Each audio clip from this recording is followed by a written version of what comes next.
long before the final battles of the War of the Ring, before Minas Tirith stood on the edge of ruin, there existed an army that did not live and could not die. They were known as the Army of the Dead. Once these spirits were men, the men of the mountains. They lived in the shadow of the White Mountains and swore allegiance to Isildur, King of Gondor. When Sauron rose again and called his forces to war, Isildur summoned these men to fight beside him. They swore an oath, a sacred vow to stand against the Dark Lord. But when the time came, they fled. Some feared Sauron's power, others had already fallen under his influence, and so they broke the oath they had sworn. Isildur answered betrayal with a curse. He condemned them never to rest, never to leave the world, until their oath was fulfilled. From that moment on, death rejected them. They became the Oathbreakers' souls trapped between life and death, doomed to wander the caverns beneath the mountains. For thousands of years they haunted the paths of the dead, unseen yet ever present. Even the bravest warriors of Gondor feared to speak of them.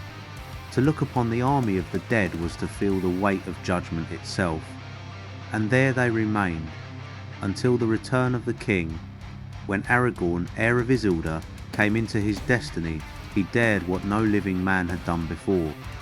He entered the paths of the dead. Armed not only with steel, but with authority, Aragorn confronted the cursed army. He did not threaten them. He did not curse them again. He offered them release. Fight once more for Gondor. Fulfill the oath you abandoned, and your suffering will end. The dead answered his call. At the Battle of Pelargir, the army of the dead swept across the battlefield like a living nightmare. Weapons passed through them. Walls offered no defense.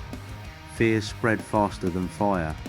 For the first time since their betrayal, they fought for the living. And when the battle was won, Aragorn kept his word. The curse was lifted.